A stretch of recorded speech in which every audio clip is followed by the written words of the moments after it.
Day in the life of a passive income maker living solo with a 2-year-old. So my daughter wakes up, she plays and eats, and then we go and set up the baby and toddler group that we run every week with my mom.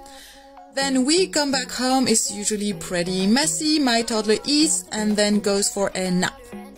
Then we go out, we do this twice a day, we basically spend most of the time outside. I have a piece of land where my toddler can play, jump and do all sorts of activities, while I try to actually work on the land and plant berries currently for her.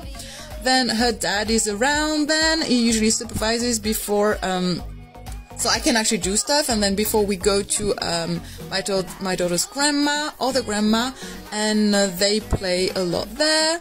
Then it's dinner time, we go back home where my mum does a yoga session with my little one. They have a lot of fun doing so, and then we do bath time. We do all the bedtime routine then, we try and slow down, breathing techniques before bed so that we can prepare to relax, and then it is time to sleep.